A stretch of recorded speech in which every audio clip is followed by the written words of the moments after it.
Welcome back to class. Let's go on, bowing. Sure. Good knee. Alright, let's get into our sparring stance. Bounce around. We're going to do a little bit of footwork. Warming up. Switch.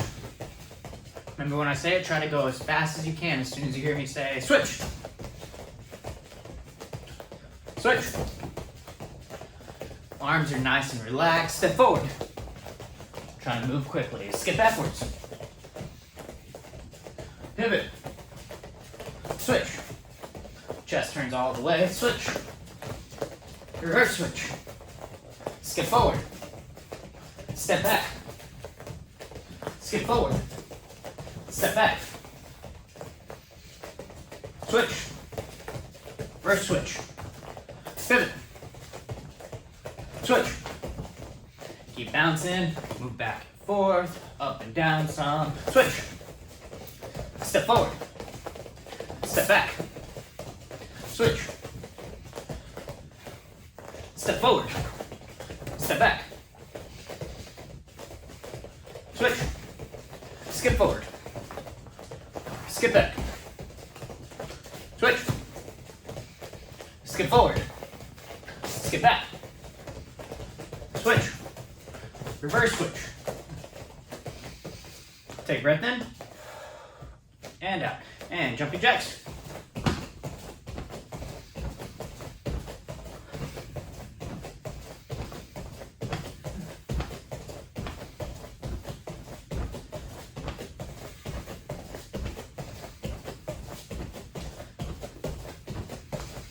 Get that blood flowing, keep going. All right, hands on your hips, circle your head.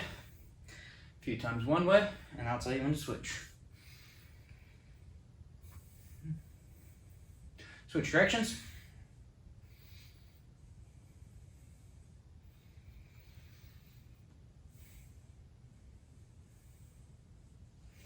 Trunk twists.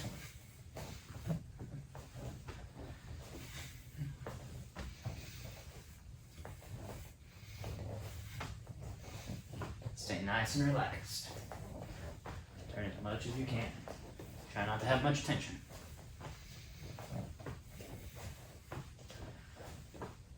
Hip circles, one way. And the other way.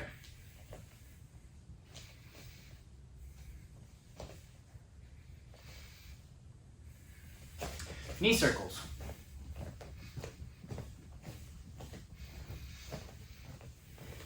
Other direction.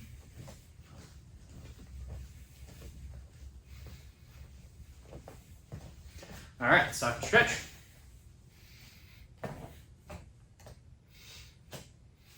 Make sure you feel that stretch right here on the inside of your leg. You might feel a little bit on this one too, on the hamstrings. A few deep breaths in and out. Other side.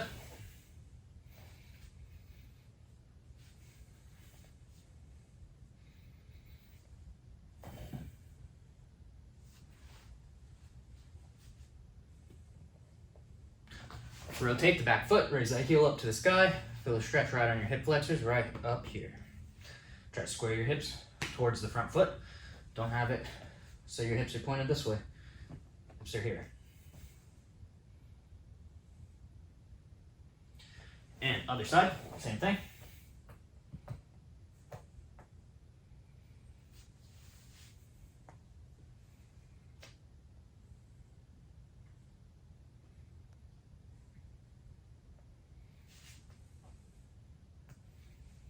And we're going to drop down, stretch our hamstrings right here, reach for your toes.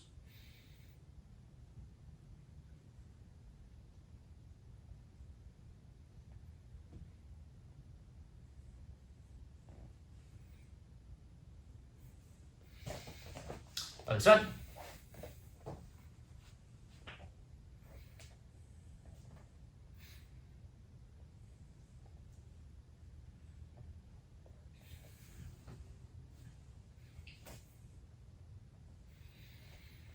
And we're going to go into the side splits, whichever side you want to start with.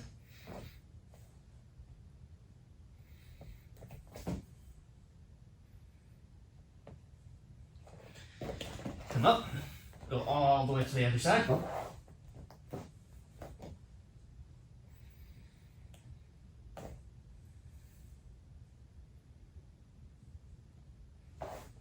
Up, and center splits.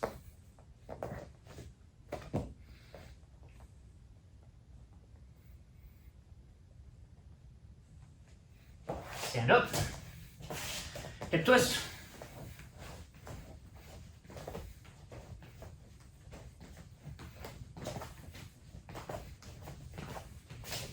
All right, now what I want you to do is I want you to grab a bag, if you have a bag, or something that you can kick. I'm going to be practicing today here on my friend Little Bob. If you don't have something that you can kick, you can do all of these kicks in the air, but I just find it's a little bit easier and a little bit more realistic if you have something to actually kick on. So the first thing we're going to do today is just going to be our front kick. So we're going to be doing our front kick with the ball of the foot. So look at my toes, make sure that your toes are pointed back. When you make impact, it's going forward into them with the ball of the foot. See how my toes are pointed up? If I even lean back a little bit, you can see how my toes aren't even touching right now. That's the idea. We don't want to point our toes into them and hit.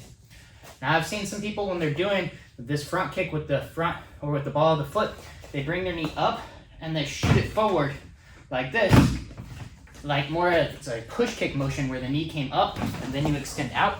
I actually want you, as this knee is bending, we're also starting to extend. So as the knee is coming up, boom, the extension's already happening.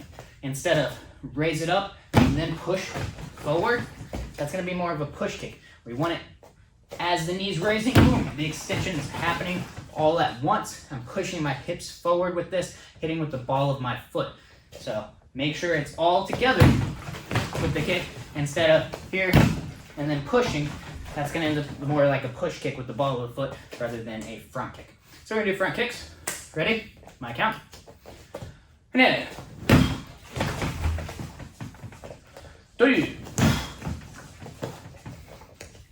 Set.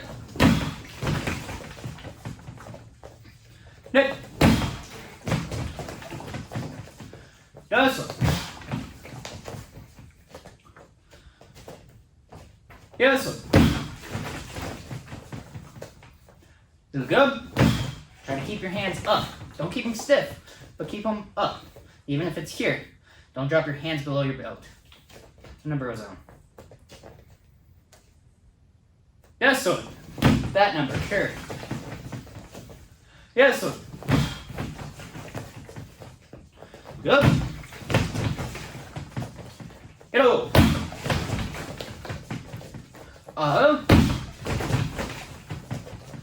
Good. All right. Now we're going to switch our legs. We're going to do the same thing. Front kick, ball of the foot, impacting as all at once. So don't bring it up and then push it out. As it's lifting up, it's already extending out, going for that kick. Ready? And now. 3. Push your hips behind it. Set. Net.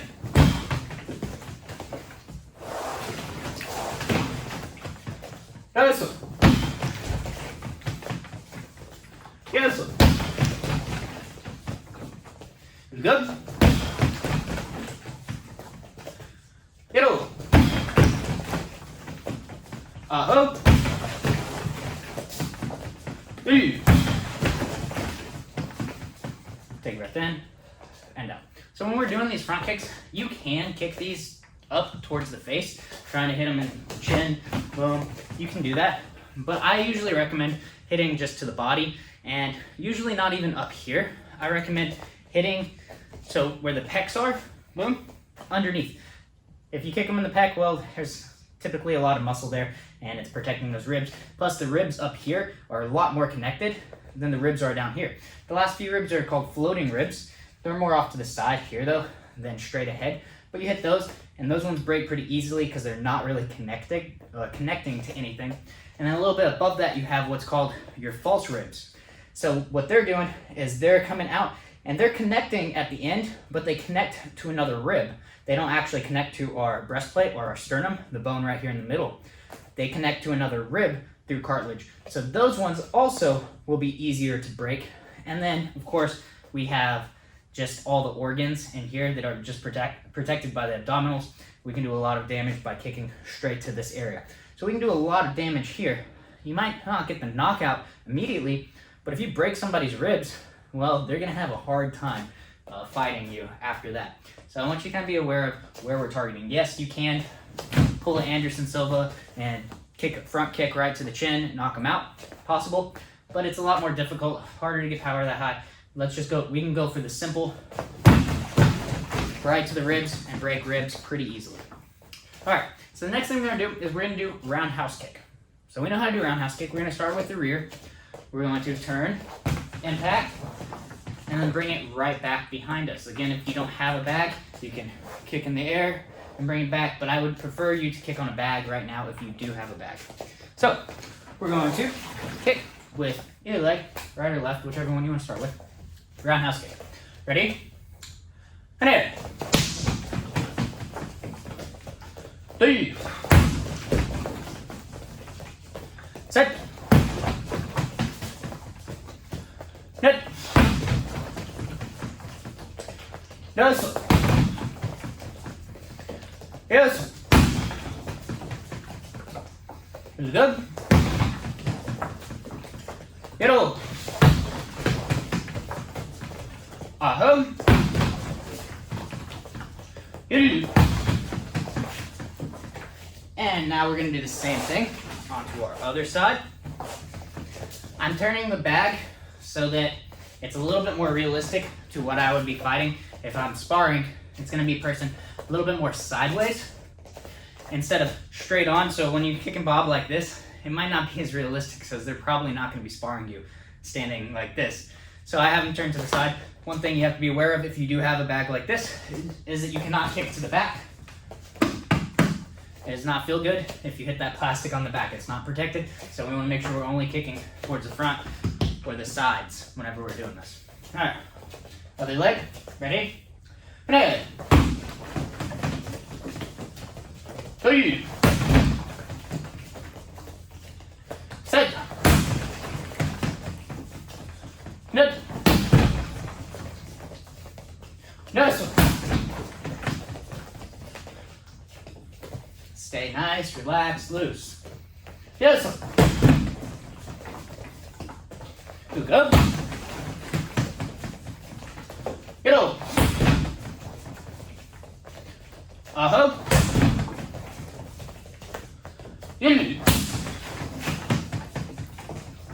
So, one thing you might have noticed there is that unlike the front kick, I did a lot of my kicks to the head instead of to the body.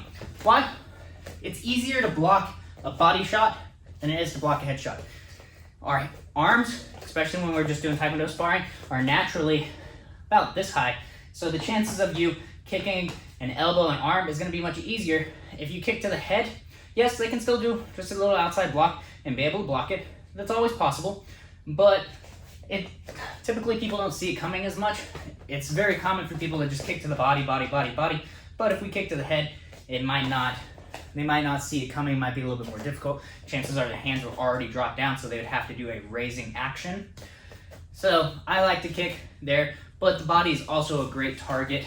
And then another thing, if this is more of a street type scenario, if they've done other types of martial arts, they might check your kick like this. If you kick to the body and they check it, it hurts. It hurts to be the one kicking.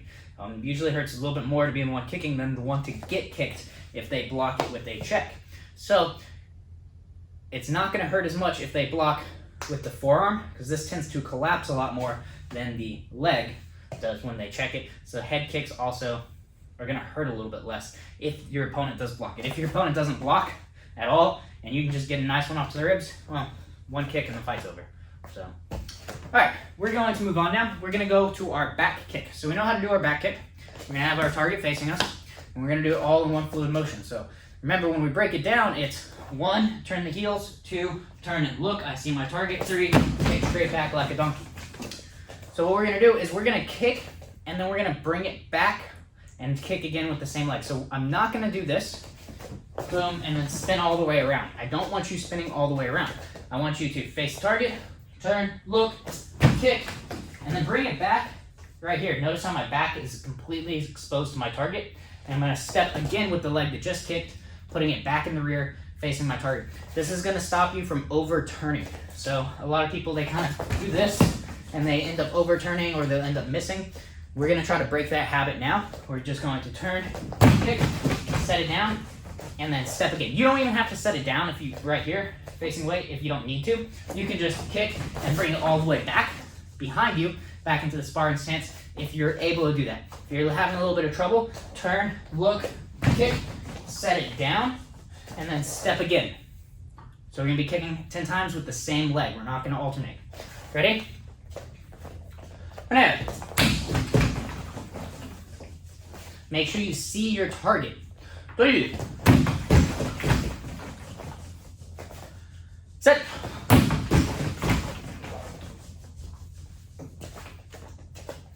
Net. That's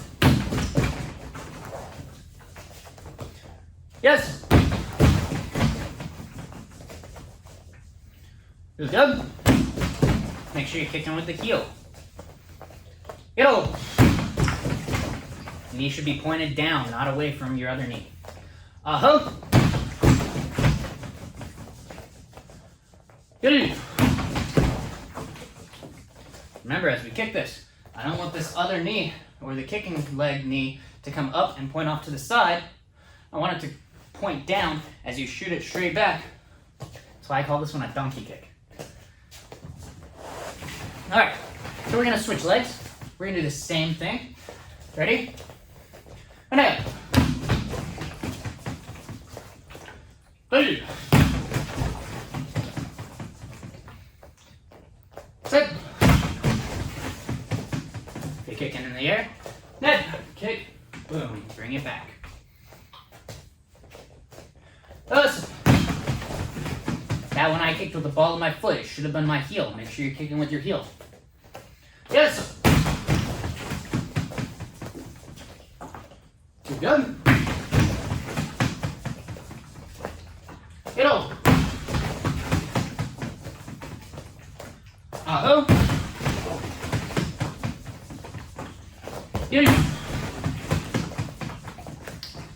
So, I'm going to quickly talk again about targeting for the back kick. Just like the front kick, we want to aim for mostly the same area. So, you see where the pectorals are? The pectorals, boom. We want to kick below this line. We don't really want to kick up here. You can, but most of the time if you kick up here, it's going to do more of a stopping action to them. It kicks them and it pushes them back, but everything is pretty structurally sound up here for obvious reasons. It's protecting your lungs and your heart, so it's all connected pretty well. We want to, again, hit below the pectorals. The ribs down here aren't as connected as well, so they're going to be easier to break. We want to also be able to hit in and hit any of the organs on the inside. That's going to do a lot of damage very quickly. If you ever watch the UFC, you might have seen a few people do back kicks. Most of the time they miss because they're not super trained with the back kicks, but the ones that do make contact with back kicks, I've seen a whole bunch of them where that ends the fight right there. They break somebody's ribs or they hit the organs real bad on the inside, and the fight ends very quickly after they land a solid back kick. I don't think I've seen any UFC fights where a person landed a good back kick, a solid back kick that landed, where the fight wasn't finished within the next 10 seconds. If they land a good back kick, it's almost always the end of a fight. So I want you to kind of remember that. They're super powerful kicks. Now what we're going to do is we're going to do what's called the power back kick. What is a power back kick versus a back kick, you might ask? It's a step. That's it. It's a momentum step. So say I was this distance away from my opponent. This distance is called double distance. I am not able to kick my opponent without using some sort of footwork. He is also not able to kick me. So this is our double distance. A power back kick is going to be a step forward, creating momentum, and then shooting out the back kick. So instead of just a turn, boom, back kick where I'm already in the single distance. I'm using the step forward to really pick up speed to be able to put a lot more power behind the kick. Hence, power back kick. All right, makes sense, right? So all it is it's a step forward and then the back kick, just like we've been doing. So nothing super complicated or new, just stepping forward. Now, as you step forward, what I want you to do is I want you to step slightly past the center line. So you might be able to see this piece of tape here, but I'm centered with the center line on this piece of tape. Now, as I step forward, I want to step across the center line and then go, boom, straight back. What that'll do is it makes it, one, easier for my turn. So if you notice, if I'm on this tape right here and my foot steps forward, but it's on this side of the center line, now if I wanted to go straight down that center line, look how my legs are crossed. I would have to come out around, and when I come out and around, it typically will force this sort of a motion where it's going to be more of a spinning side kick more than it is a back kick. So when we do the power back kick, we step slightly past the center line. Now notice when I turn, you can clearly see this leg is lined up with that center line to just shoot straight back with relative ease. If I come up right on it, I can still do it.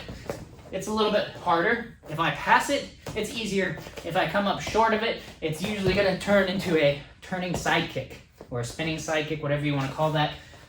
And that's not what we're going for with this one. We're going for that donkey kick where the knees are pointed down and kicking straight back down that center line. So make sure as you're doing that, you slightly pass. Now, one of the problems with passing the center line is that if I'm trying to kick directly in front of me, but I pass the center line too much, boom, I could end up kicking off to the side. That's something we want to avoid. We want to make sure that our motion is still going straight forward. I just happened to step past the center line with this so that I'm able to shoot directly in a straight line. So I want you to avoid that veering off to the side, which is quite common. So avoid that. And a lot of times if we veer off to the side as well, but we realize our target's over there, again, here comes that spinning side kick. Spinning side kick is a good kick. It's just not quite as powerful as the power back kick is. And it doesn't end the fight as much. And a lot of the time, our balance is a little bit compromised, which is what forces us from a back kick into that spinning side kick. And when our balance is compromised on a kick, what tends to happen is something like this, where we tend to push. It becomes more of a push rather than a straight impact. So I want to make sure that we get all the proper mechanics for this. So again, all we're doing really is stepping past the center line and kicking straight back with a back kick. So let's go ahead and do this. We're going to, on this one, alternate each time. We're going to alternate sides, we'll alternate legs each time so we don't get dizzy because there is going to be a spin around. Ready? In front of your target. I'm going to step past, see the target, go straight back. Now we're going to do the other side. Go to step past, look, kick.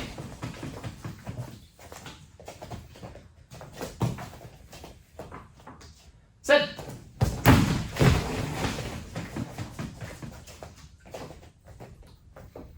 Make sure you're double distance away. You shouldn't be able to kick your target.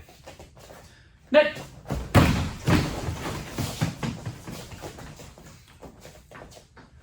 Yes.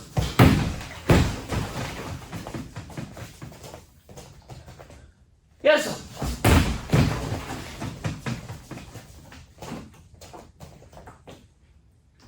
Let's go.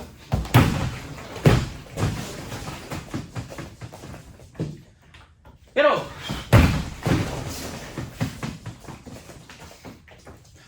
Uh-huh.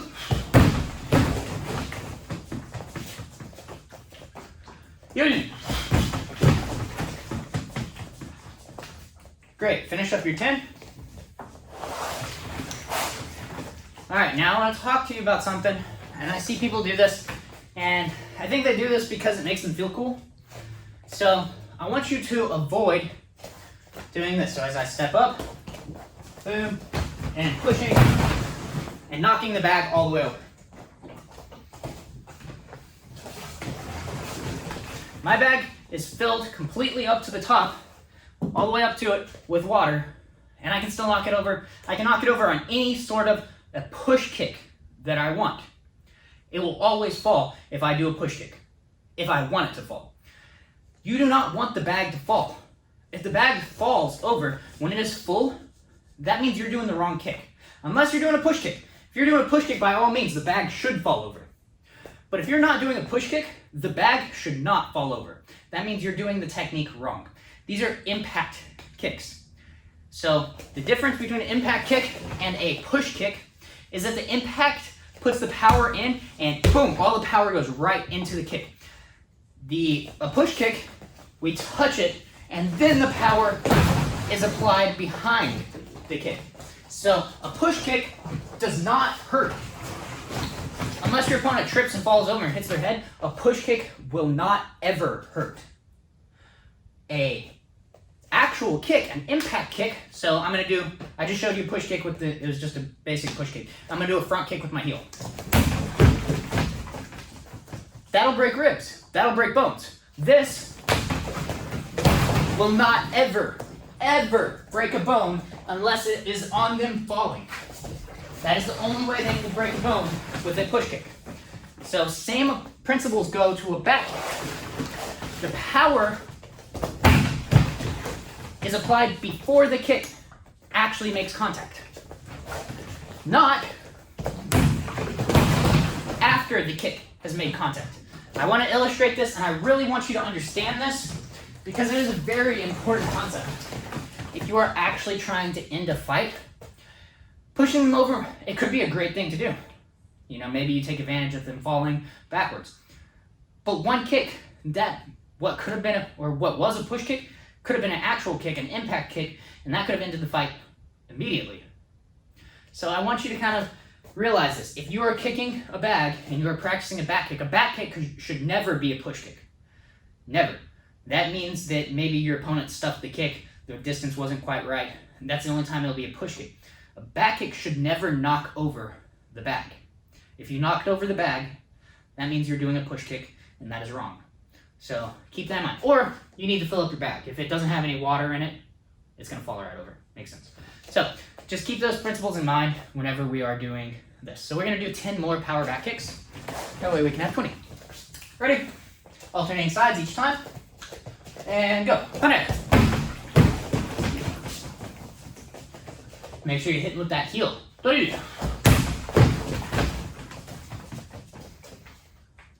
Set.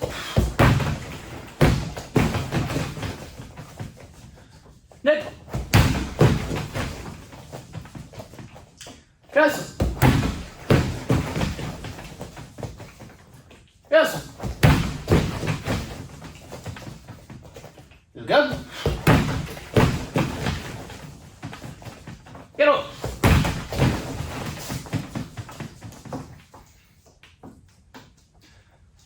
Uh-huh. In. Go ahead and finish up if you're not done already. Move my friend Little Bob out of the way. So make sure you keep all those little concepts in mind as far as targeting, impact. Keep those in mind whenever you're training. That way you're training properly. So now we're going to change gears a little bit. We're going to do Taegeuk Sam Jang. So we know Taegeuk Sam Jang, right? Yes?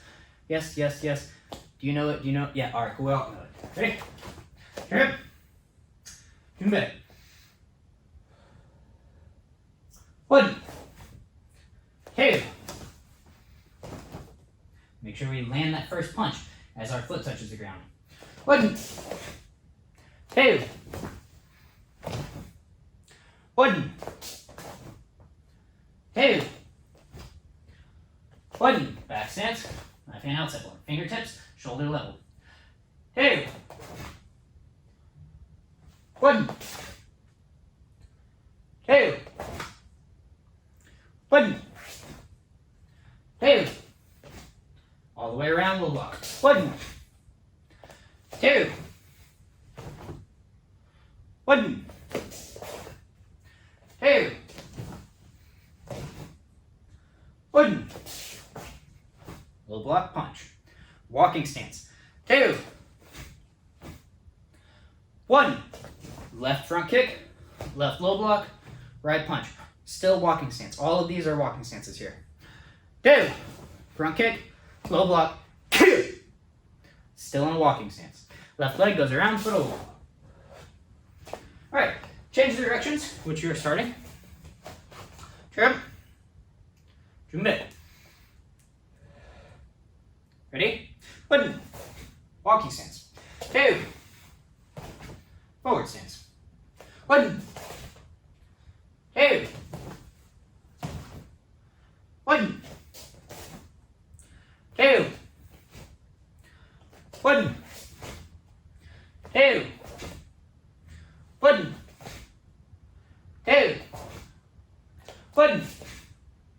2. 1. 2. 1. 2. 1. Low block, punch. 2. Low block, punch. 1. Kick, low block, punch. 2. Kick, low block. Left leg goes around, but change angles again. Trip. Jumbe. 1. 2. 1. 2. 1. 2. 1. 2. 1. 2. 1. 2. All the way around. 1. 2. 1. 2. 1. Low block, punch. 2. Kick, low block, punch. 1. Kick, low block, punch. 2. Kick, low block. Left leg goes around, but Alright, so here's what I want you to do. Next thing we're going to do is we're going to do solo drill number 5. Right, number 5. So it's going to be 2, it might be solo drill number 4. Alright, it's going to be crescent kicks over a target going 4 times. So what I want you to do is I want you to pause the video and I want you to find something that you can kick over. I want whatever it is to be around chest height, something between about your belly button and center of your pecs. Around that height, and go ahead and grab that and put it in front of you and come back when you're done. Alright, so now you've got whatever your thing is that you're going to be kicking over. I have a foam roller with 2 pool noodles stuck in it. I mean, if that's what you want to kick over, you could pile up some kicking shields. Whatever it is, you could be kicking over the side of your couch or a chair. Or get creative. But again, I want it to be about between your belly button and the center of your chest. Or center of your pecs, right up here. About that high. That way when we are kicking, we're going to be kicking around head height. Or maybe a little bit lower, but we want to try to kick around head height when we're doing this. So, what we're going to be doing for this solo drill is we're kicking over with an outside crescent, and then we're going to kick over with an inside crescent. And then we're going to go same leg that just did the inside crescent, does it outside and inside. And that's 1 set of this solo drill. So, we're going to do 10 sets of this solo drill. We're going to start off on one side. Ready? Just standing here in this neutral stance. We're going to raise our leg up. So we're not starting in a fighting stance or a sparring stance. We're standing here in this neutral stance. You can go to Jumbe if you'd like. And start off with your outside crescent kick. Ready? And now. 1, 2, outside, inside. That's 1. 3, outside, inside, outside, inside. Set. Outside, inside, outside, inside. Set. Out, in, out, in. That's out, in, out, in. And going back to this neutral stance. What number are we on? Feel good? Hopefully.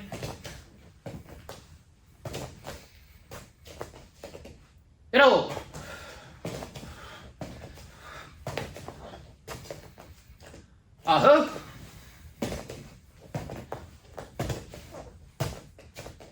Good. And just in case I messed up on my counting, one more. Go.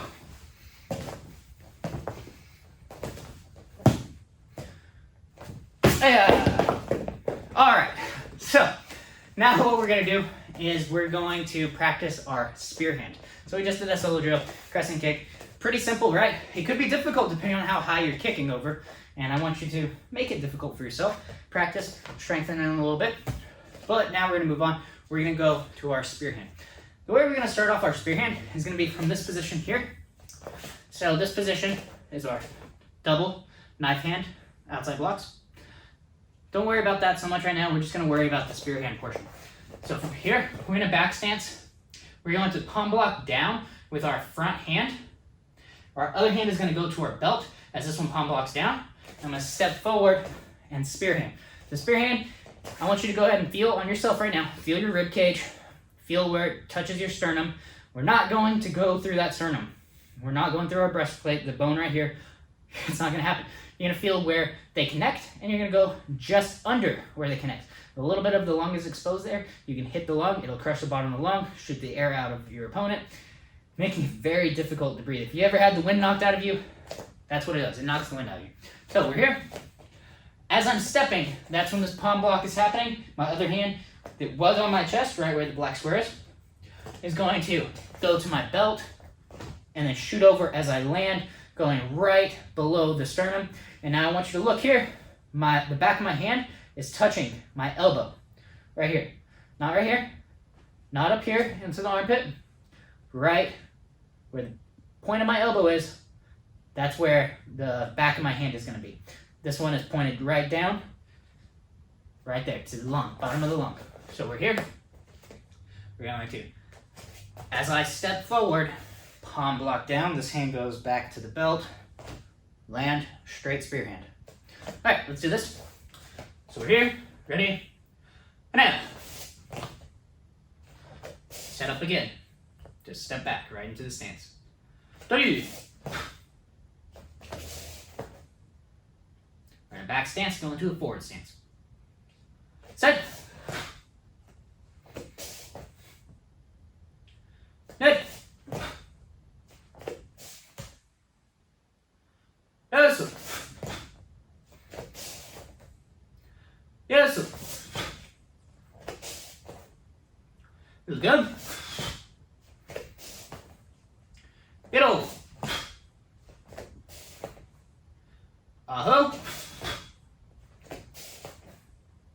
Good. Good. Now we're going to do the same thing off to the other side. So now, if you're like me, you probably started with your left foot in front. Now we're going to put our right foot in front. If you did the other way, well, then switch, practicing both sides. Other hand, these fingertips are about shoulder level. This one right here in the black square, or you can put it right at the bottom of your sternum. Here, stepping forward as we do that, palm blocking down. Other hand goes to the belt, spear hand right over, pointing right to the bottom of the lung, right under that sternum on somebody that's your height. So this is going to my height. I'm not going up here to some really tall person. It's going to somebody of my own size. Ready? Back stance into a forward stance. And fingers are all together.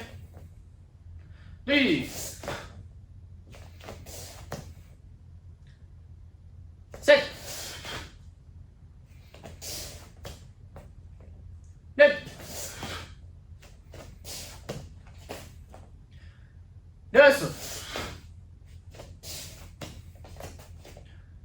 Yes. This is good. Get over.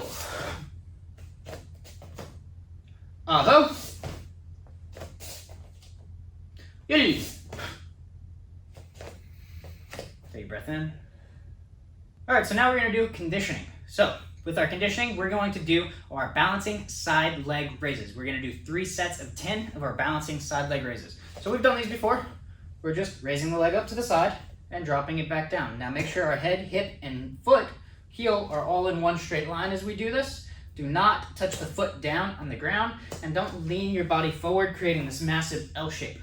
All right, you ready? Now, don't touch the ground. Hey, sit, net, yasu, yasu. Good. Get over. Yay. And other side. Go. Hana. 3. Set. Net. Yasu. Yasu.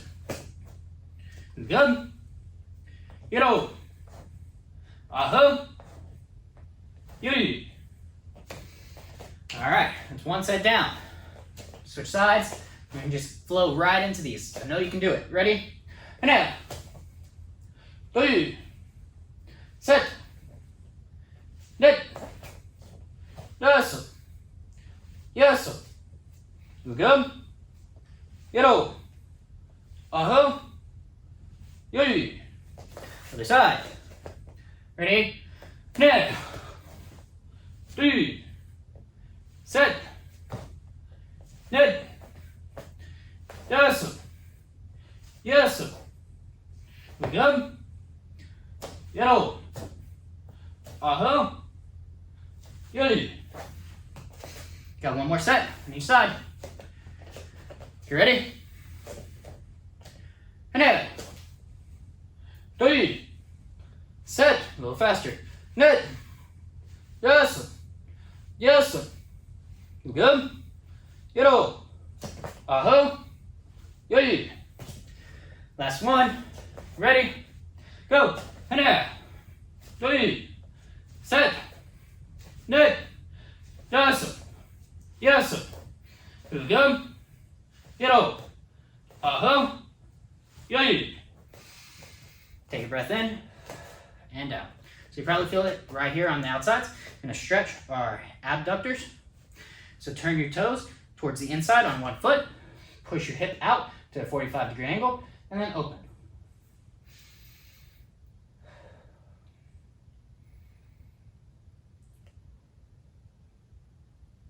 All right, let's do the same thing on the other side.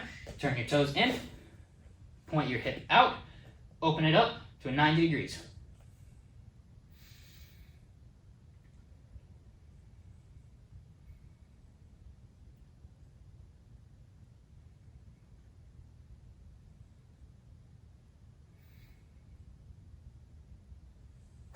All right, now what we're gonna do our squatting splits. So we're gonna drop down, put our forearms right here on the inside of our knees, and we're gonna keep our knees from coming in together, and we're just going to relax. Allow your hips to sink down.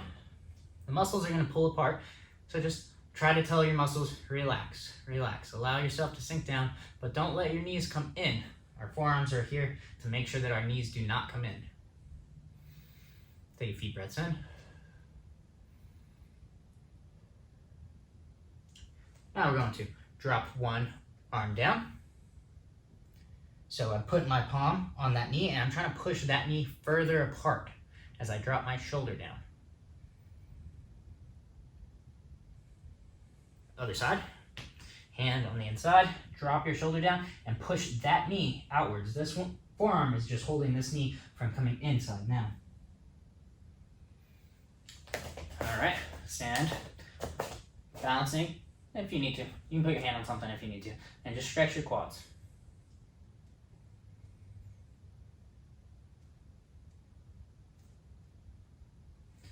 Other side.